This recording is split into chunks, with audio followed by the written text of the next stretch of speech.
There's smoke, the smell of burning rubber, mud flying everywhere. It looks like intense, high-stakes action. But here's the kicker, the reality of the situation. The car hasn't moved.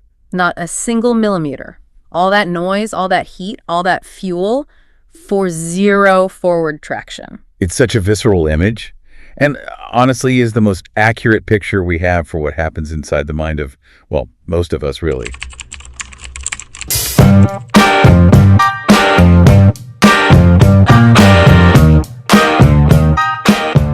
Hey everyone, welcome to Resilient Inspirations. We're here to share ideas, swap stories, and just see where the conversation takes us. Nothing fancy, just real talk with a spark of inspiration. Let's dive in. I'll hand it over to the crew. I want you to close your eyes for a second. Well, obviously not if you're driving. Please don't. Yeah, please don't. But if you can, just for a moment, visualize this. A car stuck deep in thick, heavy mud. And the driver is starting to panic. So they stomp on the gas, the engine just screams, the tachometer's redlining, and the wheels are spinning so fast they're a blur. You can almost smell it. You can. There's smoke, the smell of burning rubber, mud flying everywhere. It looks like intense, high-stakes action. But here's the kicker, the reality of the situation. The car hasn't moved. Not a single millimeter. All that noise, all that heat, all that fuel for zero forward traction. It's such a visceral image, and honestly is the most accurate picture we have for what happens inside the mind of, well, most of us, really. That's a scary thought. It is that heat you're picturing. That's your cognitive load, your mental energy, the spinning wheels. That's your anxiety, your analysis, all your what-if scenarios playing out. And the zero movement. That's the quiet tragedy of overthinking. And that brings us, I think, to the core idea we're digging into today. It's a phrase that, when I was reading the research, it hit me like a ton of bricks. I know the one you're going to say. The counterfeit of competence. Ugh. It's a devastating phrase, isn't it? It really is. Because it implies that all this worrying I do, which, I always frame in my head as being responsible or doing my due diligence, it's suggesting that it's actually a fake. It's a forgery. That's exactly what the research argues. The counterfeit of competence means overthinking is so deceptive because it perfectly mimics the traits we admire. The trace of success. Right. It masquerades as high intelligence. It dresses up as diligence. It feels like you're preparing for every eventuality. But you're not. But if you strip away all that noise, what you find underneath is this mechanism the researchers call productive inertia. Productive inertia. Wow. So you're keeping the engine roaring just to avoid the terror of actually putting the car in gear. And facing the uncertainty of the road. That feels like a pretty heavy accusation to start with. I think a lot of us, and I am absolutely including myself here, we wear our ability to think things through like a badge of honor. Of course. We truly believe that thinking more means caring more. Are you telling me that's a lie? I'm saying it's a very comforting myth. The sources we're looking at today, like the counterfeit of competence and the silent trap of overthinking, they suggest that beyond a certain point, thinking more isn't just giving you diminishing returns. It's worse than that. It's active sabotage. It stops being about caring, and it becomes entirely about control, or, more accurately, the illusion of control. So just to make this really concrete for a second, if I'm lying in bed at 2 a.m. replaying some dumb conversation I had 3 days ago, I'm not analyzing social dynamics. You are burning rubber in your own driveway. Okay, so our mission today then is not just to tell people, stop worrying. Which is the most useless piece of advice in human history. Right. Just calm down has never calmed a single person down. Yeah. Ever. Exactly. Yeah. So no, we are going to take the engine apart. We are going to look at the actual mechanics of why the brain does this. And this is so crucial why smart people with high-powered minds, are often the most prone to getting stuck. And then hopefully we can talk about the actual engineering required to get some traction and get out of the mud. That's the plan. Okay, let's start with the diagnosis, because I think for a lot of people, myself included, the line between healthy thinking and overthinking can get really blurry. It's a very fine line. I have to think to do my job. I have to solve complex problems. So at what point does that useful, healthy thinking cross over into this counterfeit territory we're talking about? It really comes down to two things: vector and velocity. Okay, vector and velocity. Break that down. Healthy thinking is linear. It has a vector, a direction. You identify a problem, you gather information, you weigh your options, you make a decision, and you move forward. It has a purpose. It has a purpose, Okay. and it feels contained. It has a beginning, a middle, and an end. So it's like a commute. You get in the car, you drive to the office, you arrive. Done. Precisely. Overthinking, on the other hand, is circular. It's a loop. It has no forward velocity. It's going nowhere. Nowhere. You ask a question, you come up with an answer, then you immediately question the answer. Then you remember some piece of evidence from 1999 that contradicts the answer, and suddenly you're back asking the original question again. You're just spinning. You're spinning. And you're consuming a massive amount of energy, but it's yielding zero displacement, no clarity, no progress. It's the difference between running to a specific destination and just running on a treadmill. And not just any treadmill, a treadmill that is slowly, imperceptibly speeding up, making you more and more tired. Okay, so a key distinction from the research then is that healthy thinking is meant to reduce uncertainty. Right, to manage it, to make it tolerable so you can act. But overthinking has a much more ambitious and impossible goal. It tries to eliminate uncertainty altogether. And you can't do that. You can never do that. Life prevents it. And that's the illusion of control right there. Right. The belief that if I just think hard enough, if I meticulously evaluate every single risk, Every possible outcome. then I can somehow guarantee a perfect result and eliminate all uncertainty. Yes, it's a form of magical thinking, really. The source material puts it this way. We try to substitute mental effort for emotional tolerance of uncertainty. Whoa, say that again. That feels really important. We substitute mental effort for the emotional tolerance of uncertainty, So instead of learning to sit with the feeling of, I don't know what's going to happen, and that's okay, which is a difficult feeling. I try to think so hard that I trick myself into believing I've made the unknown known. You can't. So what you end up generating is what the researchers call mental noise. Just static. It's this horrible friction between two key parts of your mind, memory and prediction. Okay, I saw this in the notes. Memory and prediction. How do those two conspire to keep us stuck in the mud? Well, the brain is, at its core, a prediction machine. That is its primary evolutionary function, to keep you safe by predicting what's coming next. And to do that, it has to look backwards. Exactly. To predict the future, it mines the past. So memory supplies the emotional data. It says, hey, remember that time you spoke up in a meeting 5 years ago and your boss gave you that weird look? Oh, I remember. That's the emotional weight. Then prediction, which is basically imagination fueled by fear, takes that weight and projects it into the future.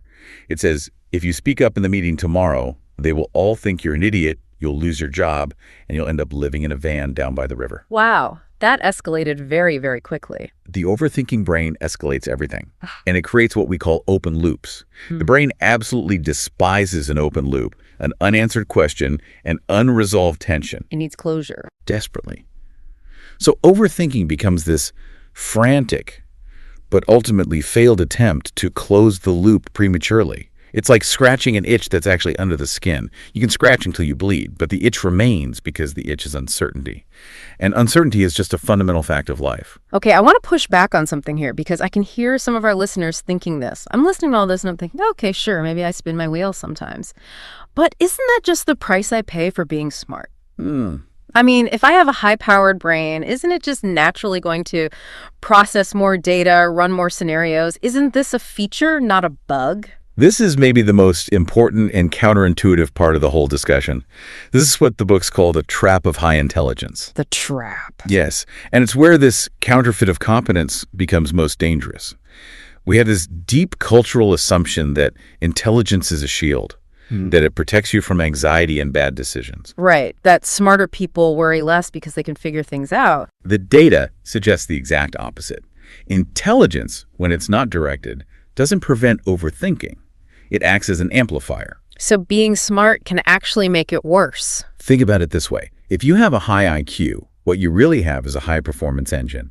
You have the cognitive capacity to generate 10 times the number of scenarios in a minute that someone else might generate in an hour. So I can build a much more detailed, elaborate catastrophe in my mind. Not just more detailed, more convincing. You can construct very elegant, very logical, Well-reasoned arguments for why everything is about to go to hell. So I'm not just worrying, I'm worrying with like citations and footnotes. You're worrying with a PowerPoint presentation. Yeah. You're using your intelligence to build a more complex, more inescapable labyrinth for yourself. That's a terrifying thought. So intelligence without boundaries, without, I guess, a steering wheel. It's just a faster way to crash. You can see further down the road than other people, which just means you can see more potential potholes, more fallen trees, more tigers hiding in the bushes.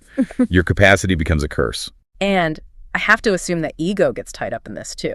Right. Yeah. If I identify as the smart one or the thinker in my family or my team. Identity is huge. It's massive. Mm-hmm. If your self-worth is fundamentally tied to your intellect, then the idea of not thinking about a problem feels like negligence. Exactly. It feels like laziness. It feels irresponsible. The Force material talks about the fear of silence, specifically for high achievers. If the engine in their head is quiet, they panic. Because the silence feels like emptiness. Or competence. Yeah. They think, if I'm not actively worrying about this project 24/7, then I'm not really managing it. I read this great phrase for it, haunting the project. Well, that's good. It's like we're just these ghosts rattling our chains around our own work just to prove to ourselves that we're still there. That's a perfect metaphor. And all that haunting, all that rattling, it doesn't actually influence the outcome. It just exhausts the asset. Yeah. And the asset is you. Okay, let's talk about that exhaustion, because I think this is something we really downplay. We say things like, oh, I'm just a bit stressed, or I'm a perfectionist, as if it's some kind of cute, manageable quirk. It's not a quirk. It's a critical resource leak. So let's get into the tangible costs. Let's start with the cognitive price tag. What is all this spinning actually doing to our brains? Well, let's start with the concept of cognitive bandwidth. Yeah. Your prefrontal cortex, that's the sophisticated CEO part of your brain, responsible for logic, creativity, problem solving, willpower. It's like a battery. A finite battery. A very finite battery. It has a limited charge for the day. And every single time you run a detailed simulation of a catastrophe that hasn't happened and probably won't happen, you are draining that battery. It's like leaving all these high drain apps running in the background on your phone. You pick it up at noon and wonder why the battery is dead. But you've been running Catastrophe Simulator 2026 on a loop since breakfast. It's a perfect analogy. Yeah. And when that battery dies, you get a clinically recognized state called decision fatigue. Right. And this isn't just feeling tired of making decisions. It's a real physiological state. It is. Because your brain treats every single repetitive mental pass on a problem as a new decision. Should I send this email? That's one. Maybe I should wait. That's two. What if I reword the opening? 3. Is the tone right? 4. And you haven't even sent the email yet. You haven't done anything. But you've just forced your brain to make 45 micro decisions about it. So by the time you actually have to make a real important decision, like, do we hire this person or do we buy this house? Right. You're completely empty. The tank is dry. And when the tank is dry, what do? You procrastinate. You avoid the decision, or you snap at your partner. Or you impulse buy something on Amazon just to feel a tiny sliver of closure on something. You've become cognitively insolvent. That's a great way to put it. You've overdrawn your mental bank account. This leads directly to analysis paralysis. The fear of making an imperfect choice leads to making no choice at all, which is total stagnation. And what about the physical side of this, the biological toll? Because when I'm deep in one of these loops, I feel it. I feel it in my jaw, in my shoulders, in my stomach. It's not just in my head. It's absolutely not just in your head. That's because you're running modern software on ancient hardware. Your brain, particularly the amygdala, your threat detection center, doesn't really distinguish between an imagined threat and a real one. So I might miss this deadline. Feels the same as there's a tiger staring at me. To your nervous system, pretty much. When you vividly and repeatedly imagine a failure, your amygdala hits the big red panic button. It floods your system with cortisol and adrenaline. Yes, stress hormones. You are literally marinating your organs in stress hormones day in and day out. And if you do that for 5 years, 10 years, You get the predictable outcomes. Chronic inflammation, digestive issues, high blood pressure, and severe sleep disruption. Because your nervous system gets stuck in the on position. It doesn't know how to disengage. And this creates that mental fog we hear about. Right. And people think the fog means they're losing their intelligence. They're not. The fog is the symptom of being chemically burned out. Your hardware is overheating. There was one other long-term cost mentioned in the research that, I have to be honest, it really scared me. Let me guess. The erosion of trust. Yes. That one. Can we dig into that? Because that sounds insidious. It is the most dangerous long-term cost, by far. Think about the core mechanic of overthinking. You make a decision, or you have a gut feeling, and then you immediately start to question it. You second-guess yourself instantly. You doubt your own conclusion without any new information. You put yourself on trial and act as both prosecutor and judge. When you do that thousands and thousands of times, you are actively training your brain to believe one thing. Your own judgment cannot be trusted. You're literally gaslighting yourself into incompetence. Precisely. You systematically sever the connection to your own intuition, to that quiet, fast wisdom that comes from experience. And then you start needing external validation for everything. For everything. Hey, could you read this email before I send it? Do you think this is a good idea? You lose that quiet confidence that should be the reward for your experience. For the overthinker, more experience doesn't lead to more confidence. It just provides more data to worry about. So, okay, let's recap. We're burning out our engines, we're poisoning our bodies with cortisol, and we're systematically destroying our self-confidence. It's a pretty bleak picture. And yet, we keep doing it. We keep stomping on the gas. Why? It must feel like it's working on some level, or we wouldn't do it. It doesn't feel like it's working. It feels like work, and that's the counterfeit. It's that productive inertia we talk about. The mind stays intensely active to avoid the deep discomfort of taking action in the real world. It's so much easier to worry about going to the gym than to actually, go to the gym. It is infinitely safer. Thinking is safe. It happens in the controlled environment of your own head.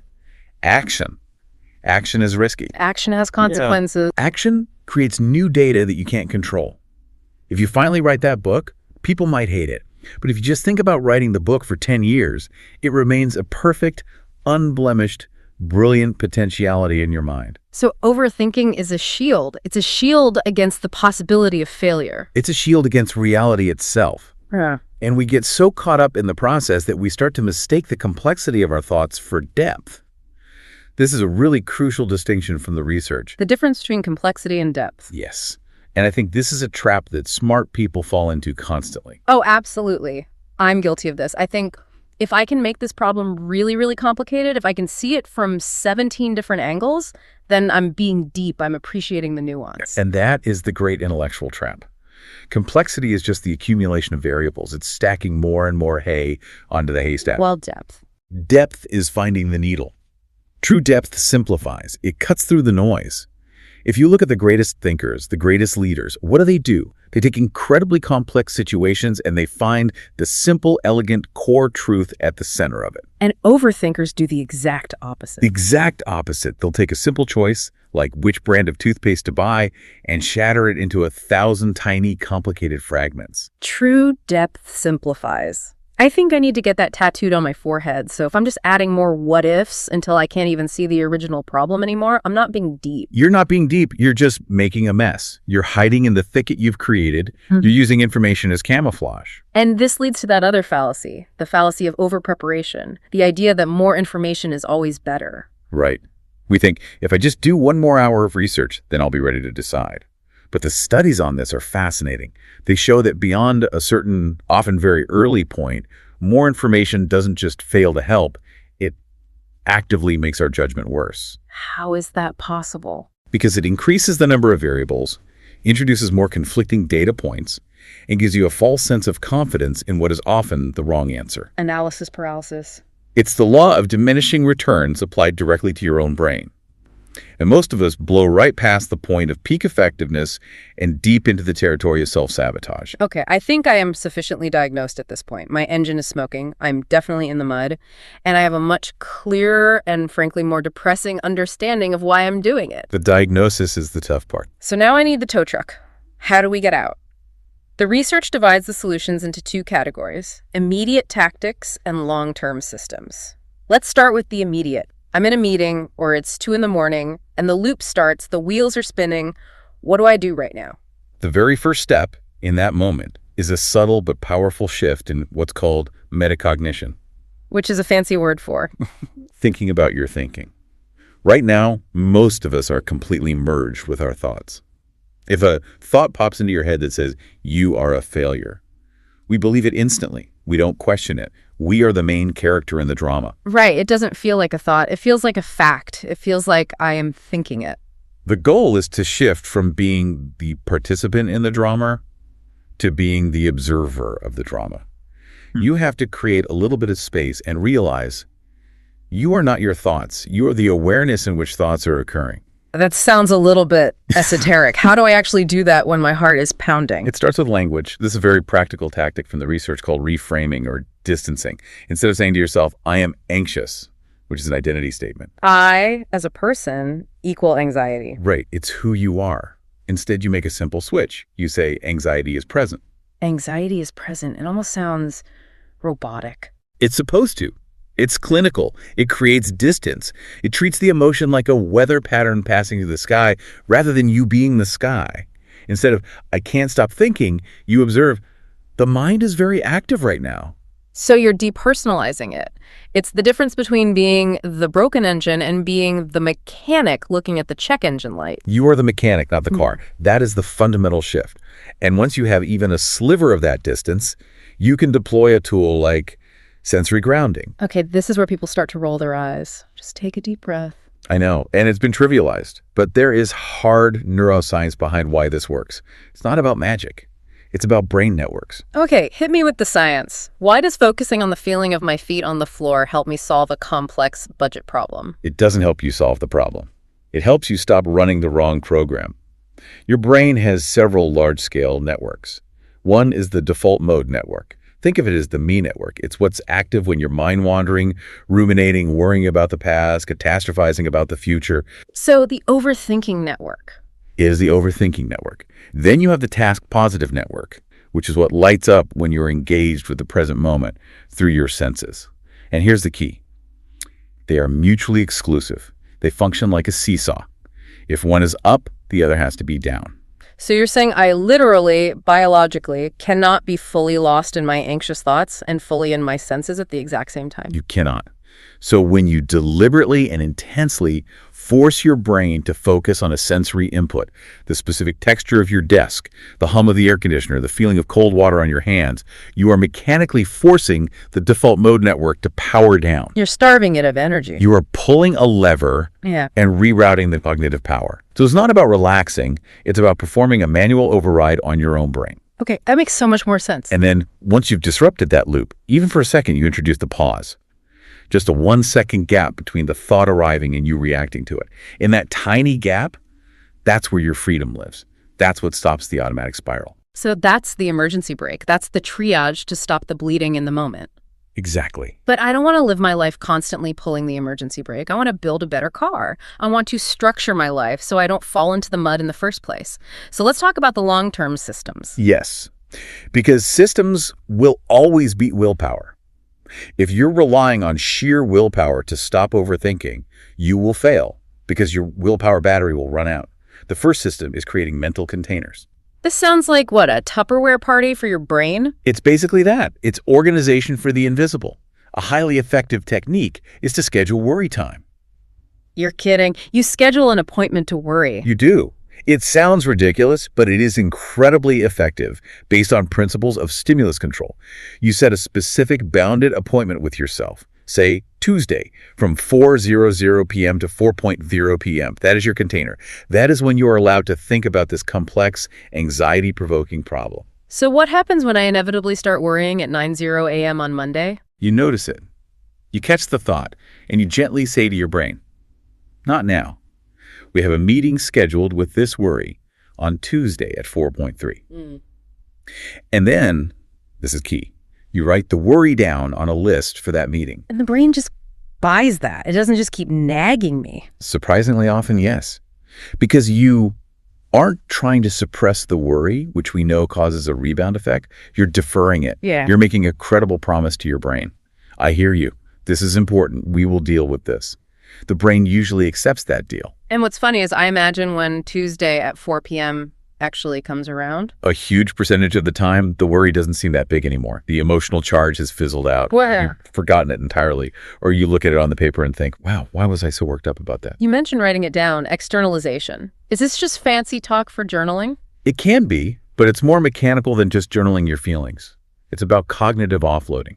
Your working memory, the mental RAM you have at any given moment, is tiny. It can hold maybe 3 or 4 chunks of information at once. When you try to solve a complex problem entirely in your head, You're constantly juggling. You're trying to hold the pros, the cons, the what-ifs, the feelings all at once.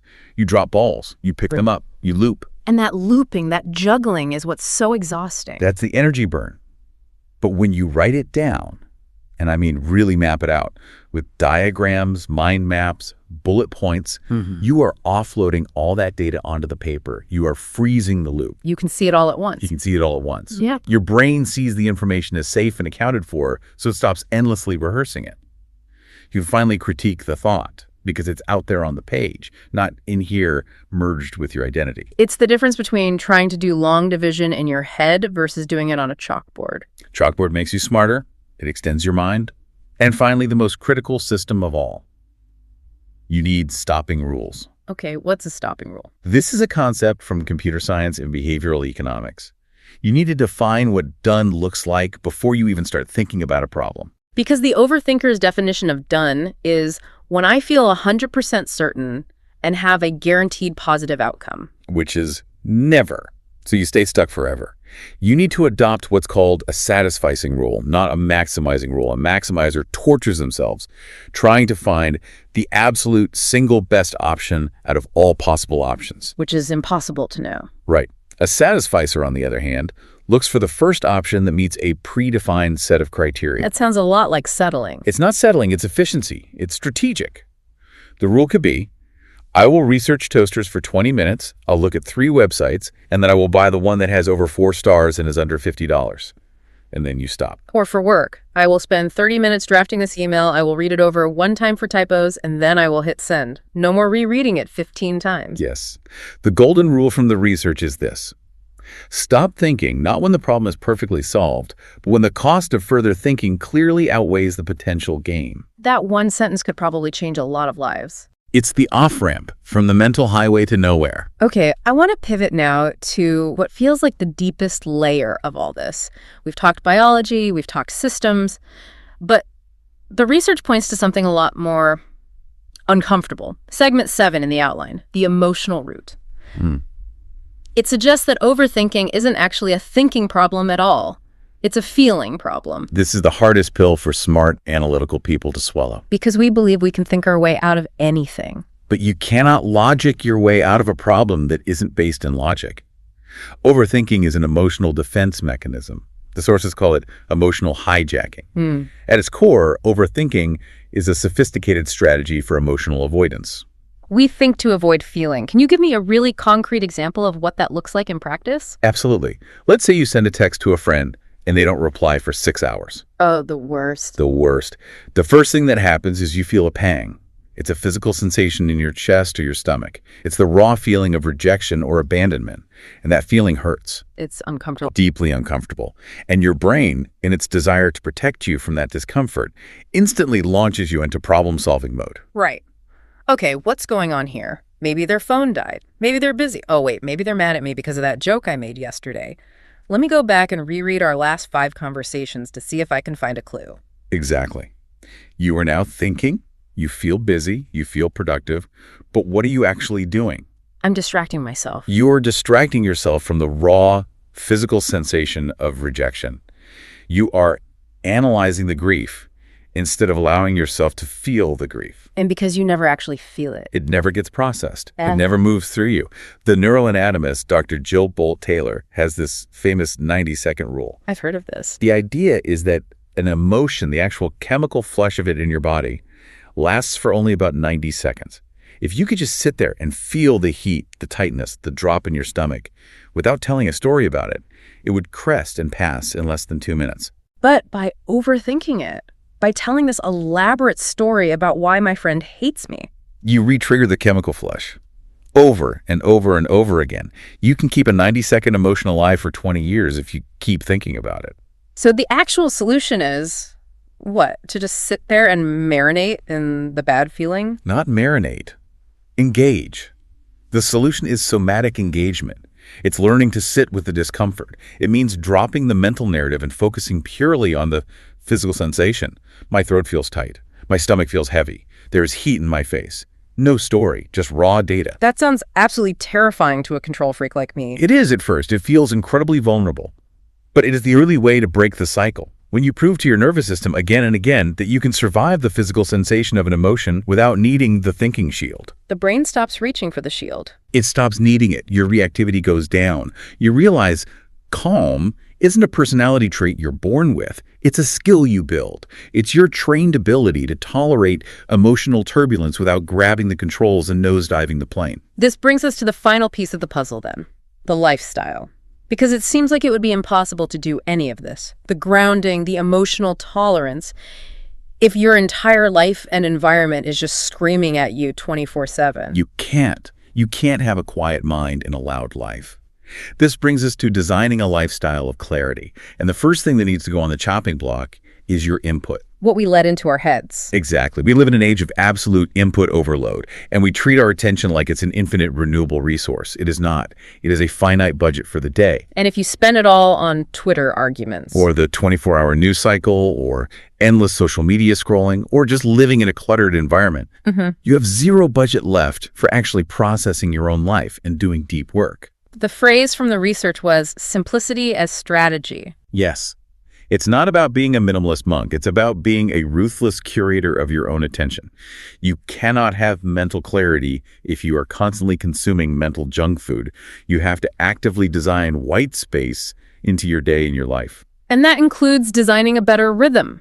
The source material mentioned that we're trying to live linear lives in a world that's fundamentally rhythmic. Nature works in pulses. Yeah. Heartbeats, the tides, sleep cycles, seasons. The brain is the same. It is designed for oscillation, high-intensity engagement, then deep rest and recovery. Engagement, then rest. And we try to just be on from 7 a.m. to 10 p.m. We try to sprint a marathon, and it just flattens our energy curve and dramatically increases anxiety.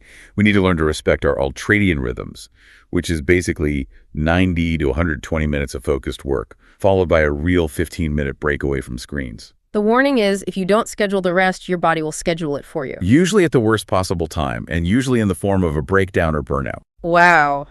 We have covered a massive amount of ground today.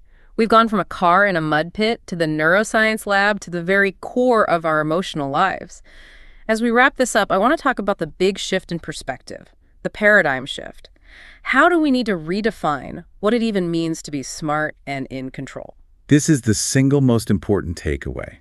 We have to stop viewing intelligence as the volume of thought. True intelligence is not about how many thoughts you can have. It's about restraint. The quality, not the quantity. It's the ability to know what is actually worth thinking about and what is just noise. It is the discipline of the mental pause. And what about control? If it's not predicting the future, what is it? Control is not predicting the future. That is a child's fantasy. Real control is the deep earned confidence that you can handle the future when it arrives, whatever it may bring. It's not about eliminating uncertainty. It's about your ability to navigate it with stability. It is self-trust. And the only way to build that trust is not by thinking more. It's by doing more. Trust action over thought. That is the final mantra for the hard-to-convince listener. Clarity doesn't come before action. It almost always comes after action. You can't think your way into a new way of acting. But you can act your way into a new way of thinking. One small, imperfect action will teach you more than 1,000 hours of perfect planning ever will. And that, right there, is the antidote to the counterfeit of competence. Real competence isn't analyzing the scary thing, it's doing the scary thing. Precisely. That's how you get traction. Okay, I want to leave everyone listening with a final, very practical thought. We've talked a lot of theory. Let's make it real. I like it. The challenge is simple. Just for today, try one pause. Just one. One pause. The next time you feel that engine start to rev, when you feel that familiar urge to spiral down the rabbit hole, just stop for 5 seconds. Feel your feet on the floor. Take one breath. Name the emotion. Anxiety is here.